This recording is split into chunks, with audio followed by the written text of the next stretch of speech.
How to make cold brew coffee the easy way, the only way, the easy way. First, start with some coffee. Here's the kind we usually use. It's decent and cheap, and it's pretty good coffee actually.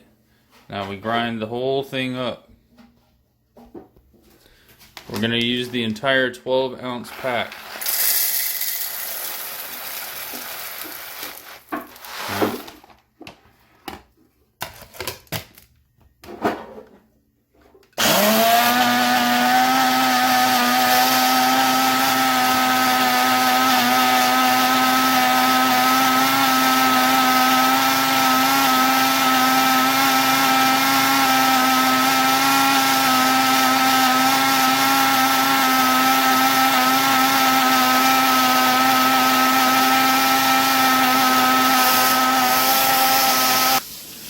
We're going to use a 1-gallon pitcher.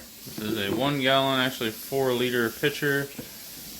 Unfortunately, I don't think they make this kind anymore, this shape anyway. It's really convenient for the fridge, but we're not going to put this in the fridge anyway. This is just going to sit out on the counter overnight. So we load this up with the full ground 12 ounces, and then that's about it. Hold 1 second. Okay, now we've got the entire 12 ounces ground up and put in here. And that's about it. And then we load it up with water.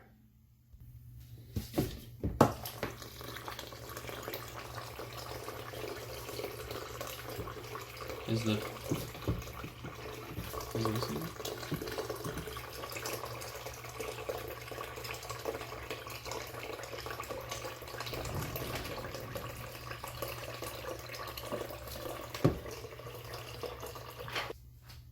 Okay, now that it's full, just give it a stir. Mix it in really well. That's all. And then just stir it really well. Make sure it's all in there. Now, even when you stir it really well, it's all just going to float to the top, and you just come back and stir it every once in a while for a day. And you let it sit here for 24 hours or so, just overnight or whatever. Right now it is 10 in the morning on Monday. Let it sit until about 10 in the morning on Tuesday, and then filter it. And then once, but then it'll all float up, but then you just keep stirring it. So stir it once every just whenever you pass by. Just give it a stir, and then, but it's just going to sit out here on the counter overnight. With it. Okay, and we've got the lid on, and we're brewing.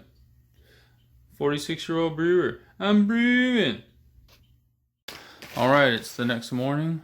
It's a little before 10. I've got a thing at 10:30, so it's like 8:52. So to filter a gallon's worth of coffee, you need a big ass funnel.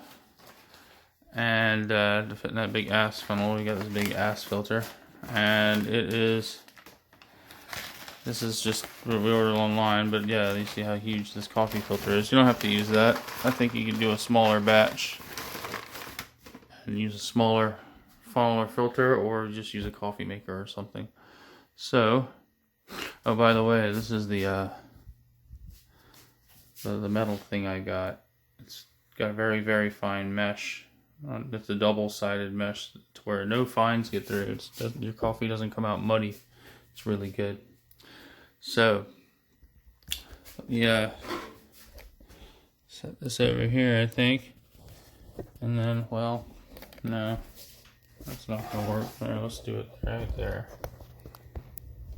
And so,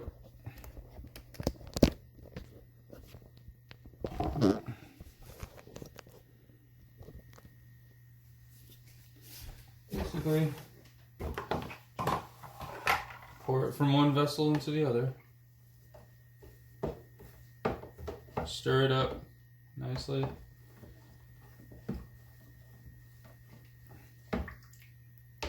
One last time.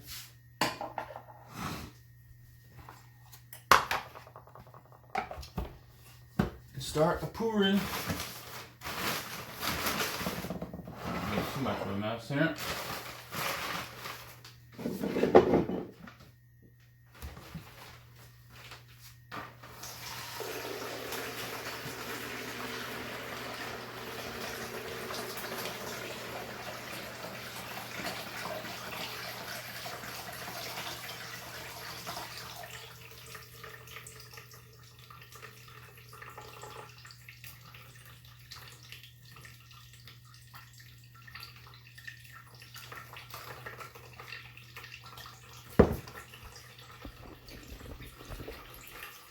We'll get the actual coffee grounds out of there later.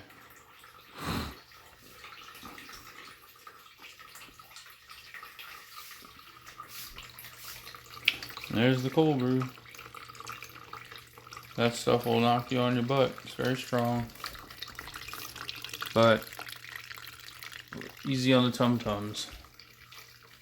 You can drink it all day and just no problem. And then so I'll eventually scoop the grinds back into there. We never had this when it was in Baton Rouge, but apparently it's a Baton Rouge thing, tiger sauce. But oh well.